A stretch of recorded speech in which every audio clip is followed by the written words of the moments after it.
이재명 후보 굉장히 좀 과단성 있는 행보를 합니다. 특히 이게 상법 개정안을 재추진하겠다고 했는데 한덕수 대행이 이미 거부권을 행사했죠.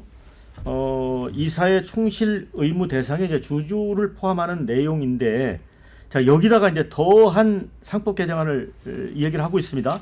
집중투표제 또 감사위원 분리 선출까지 추가한 더 강력한 개정안을 통과시키겠다. 그러면서 상법 개정 반대 움직임에 대해서는 이기적인 소수의 저항이다. 이렇게 지적을 했습니다. 자본시장이 정상화돼야 국가도 이익이다. 이를 통해 코스피 5천 시대를 만들겠다. 지금 이제 2,500 정도 되니까 더블로 만들겠다는 거예요. 그렇죠? 지금 이제 주식을 사면 2배를 먹을 수 있는 거죠. 집권 안에, 집권년 안에. 네. 자, 그런데 네. 어쨌든 현재 압도적 1위를 달리고 있는 이 후보가 대통령에 당선되면 아까 말씀해 주신 대로 국회의석을 절대과반 의석을 갖고 있기 때문에 이거 속전속결로 통과된다고 봐야 될 것 같습니다. 그래서 재계에서는 올 것이 왔다 이런 반응이고요. 이제 최후의 보루였던 대통령 거부권도 이제 사라집니다. 자, 이거는 어떻게 봐야 될까요? 윤진 대표? 이거는 예. 우리 이준석 의원이 자주 쓰시는 양두구육인데, 예. 그러니까 뭐냐면은 중도다, 자기는 보수다, 중도다, 그리고 뭐 친기업이다 이렇게 말씀을 하시지만 사실 친기업이냐 아니냐는 기업이 판단하는 거 아닌가요? 기업 입장에서 친기업이어야 비즈니스 프렌들리한 것이고, 기업들은 일제히 반발하는데 단순히 일반 국민들, 특히 뭐 좀 포퓰리즘적으로 반응하는 그러한 것에서 환호받는 것이 친기업이다. 저는 그렇게 생각하지 않거든요. 집중 투표제 도입이나 감사위원 분리선출 이런 것들은 제가 정말 100번 1000번 양보해서 미국이나 유럽에서 시행하고 있다면 모르겠습니다만 주요 선진국에서 시행하지 않고 있는 아주 극단적인 법들이에요. 그리고 지금 자꾸 이재명 후보께서는 뭐 일본이라든지 미국 이런 사례, 독일 이런 사례를 드시는데, 그런 나라들에 비해서 한국의 기업들은 일단 코스피 시장 자체가 상당히 외국 자본에 취약하고 외국의 헤지펀드의 투기성 공세에 노출되어 있는 상황에서 이런 감사위원 분리선출 이런 것들, 심지어 기업에서는 스파이 감사위원이 나올 것이다라는 우려가 아주 팽배해 있습니다. 저는 이재명 후보가 절대 친기업이라고 볼 수가 없는 것이, 지금 기업들이 정말 바들바들 떨고 있어요. 이재명 시대가 오면 우리가 어떻게 대비할 것인가. 이 공포감은 과거의 문재인 대통령 시대에 비해서는 비할 바가 못 됩니다. 최후의 보루인 헌법재판소나 대법원의 장치까지도 무력화될 수 있다라고 보는 것인데, 저는 이재명 후보의 코스피 5천 시대 절대 이런 방식으로 열 수 없다. 기업들이 느꼈을 때 진짜 마음 놓고 투자하고 고용할 수 있겠구나라고 하는 안도감이 들어야지 코스피가 오르는 거 아닌가요? 저는 한덕수 권한대행이 상법 개정안에 대해서 거부권을 행사했습니다만 그 거부권을 행사하지 않았을 경우에 우리가 받았을 그 충격이 너무 크고, 저는 솔직히 말하면 이재명 후보가 대통령이 돼도 못할 거라고 봅니다. 이거 못할 거라고 봐요. 상법 개정안 이거 못할 거라고 못한다. 봐요. 결국 본인이 못해요. 손 떨려서 못할 겁니다. 이거 하는 순간 우리 기업과 자본시장에 상당한 그 충격을 빠뜨릴 텐데 대통령으로서 그걸 할 수 있겠습니까? 저는 지금 결국 국민들의 표를 매수하기 위한 포퓰리즘 행보이지 진정성이 있는 것은 아니라고 저는 그렇게 믿고 싶습니다.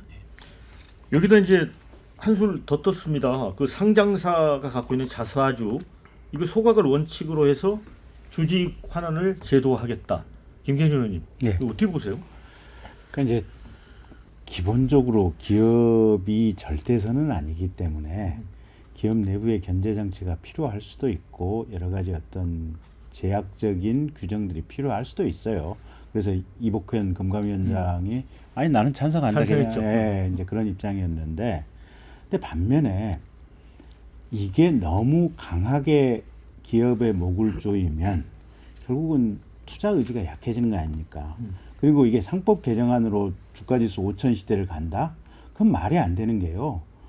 기본적으로 이거는 얼마만큼 대한민국의 경제가 잘 돌아가느냐, 또 세계 경제의 거시 경제가 얼마만큼 원활하게 돌아가느냐가 가장 첫 번째 기준 아니겠습니까? 네. 트럼프발 이 쇼크라든지 미중 경제 전쟁이라든지 관세 전쟁이 계속이 되면 어떤 경우의 수도 이게 해결이 안 되는 게 하나가 있고, 그다음에 두 번째는 대한민국의 경제 근본 체력이라고 하는 게 있거든요. 인구 문제를 포함해가지고 대한민국의 내수 시장이라든지 우리가 가지고 있는 어떤 제품의 품질이라든지 AI 경쟁력이라든지 뭐 이런 것들인데 이게 상법 개정하고는 근본적으로 지금 상관이 없는 내용들이거든요, 보면. 그래서 기업의 잘못된 의사결정을 감시하기 위한 어떤 조그만 더 어떤 시스템을 갖춘다라고 하면 그거는 말이 될지는 모르겠지만 이걸 통해서 마치 대한민국이 무슨 장밋빛 주가지수 5천 시대로 들어간다라고 하는 것은 또 하나의 지금 국민들을 속이는 장치고 사실 행정을 하고 국가의 경제를 책임지는 입장에서 보면 큰 틀의 세계 경제 속에서 내가 대한민국의 이 경제 흐름을 어떻게 이끌고 갈 것이냐 이게 대통령 후보로서 제시해야 될 더 분명한 방침인 것 같아요. 그래서 이거는 본질이 아닌 것을 가지고 이게 대선을 맞이해서 본인들 지지층을 소구하면서 일종의 허위 과장 광고로 파퓰리즘을 유도하고 연결시키는 그런 방식의 어떤 주장 아닌가 저는 그렇게 보고 있습니다.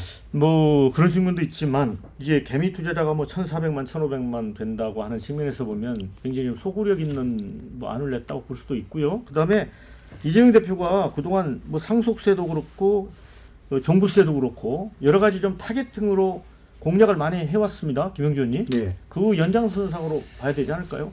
근데 이제 네. 실제로 보면 이게 더 솔직하게 얘기해서 네. 이게 그 개미 투자자를 위한 것이라든지 코스피를 올리기 위한 아이디어인지 아니면 재벌 해체 작업인지 네. 사실 그런 부분이 있습니다. 이 안에 들어있는 히든 인텐션이 있다, 숨은 의도가 있다. 그렇게 봤을 때 이거는 친기업이 아니라 친노조, 말하자면 소액주주 운동이라고 하는 차원에서 네. 우습게 보면은 사실은 재벌 해체 작업이죠. 근데 재벌이 갖고 있는 우리 사회의 어떤 기업적 모순이 분명히 있죠. 그동안에. 네. 실제로 아주 소액으로 3%짜리가 전체를 다 네. 관할했던 게 재벌이니까 이제 그 근본적으로 그 말은 맞습니다만은 현재 한국 그 경제, 즉 트럼프 시대의 한국 경제의 체질에서 이런 상태에서 이 문제를 트라이하는 것이 과연 전체적으로 말하자면 대기업군이 더 투명해지고 소액주주의 도움을 얻어서 더 글로벌 경쟁력이 많아진다면 좋을 텐데 과연 그럴 수 있느냐. 상속세 문제도 똑같은 거거든요. 실제로 보면 결과적으로 상속 때문에 뭐 어찌됐든 뭐 잘못하면 이제 국민의힘은 재벌당이 되는 거고 민주당은 이제 반재벌당 이런 구도를 가져갈 텐데 그러니까 더 그런 의미에서 이런 구도를 가지고 코스피 5천 이런 식의 얘기를 하는 것이 너무 거칠다. 국민들을 진짜 바보로 보나 이런 생각을 들게 할 수도 있다는 생각이 네, 듭니다. 댓글에 5년 안에 어떻게 코스피 5천 만드냐 뭐 그런 글도 있고요. 난 이재명이라면 할 거라고 본다. 이재명은 합니다. 모르냐. 이재명 표심 받으려고 막 던지는구나. 이런 의견. 한국 증시 저평가 원인이 소극적 주주환원, 후진적 지배구조인 건 맞는 얘기다. 또 반면에 근본적 원인은 신성장 동력 부재 탓이지 상법 고친다고 그게 되겠냐. 엇갈립니다. 김주수 본장님. 저도 금방 그 시청자분들이 말씀하신 부분에 핵심이 있다고 생각하는데 한국 주식시장의 상법 부분을 개정해야 될 일부가 있습니다. 말하자면 여기 그러니까 이사의 충실 의무에 대해 주주를 포함시키는 이 방향 이거는 맞고 또 뭐 지금 여권 일부에서도 이거는 그 상법이 아니라 자본시장법에서 하자 뭐 이렇게까지 약간 나오긴 했는데 이거에 대해서는 한덕수 권한대행이 좀 무리하게 이제 그 무권을 행사하는 바람에 약간 대로 주고 말로 받는 느낌이 들어요. 그러니까 이게 상당한 지금 주식 투자자들 입장에서는 정당한 방향이란 말이죠. 그래서 이재명 후보가 이게 표가 된다고 생각하니까 더하게 예를 들면 1,000 받고 2,000 이런 식으로 더 이제 세게 지르는 건데 이분이 대선 끝나고 나서 집에서 주식을 투자하신 분 아닙니까? 그렇죠. 그만큼 또 자기 나름대로 거기에 집중성도 있고 거기에 꽂혀 있는 사람이라 표가 된다고 생각하고 지르는 거라고 봅니다. 그래서 약간 이건 좀 조정해야 되지 않나 싶습니다. 좀 신중하게 판단할 필요가 있다. 이런 말씀인 것 같습니다.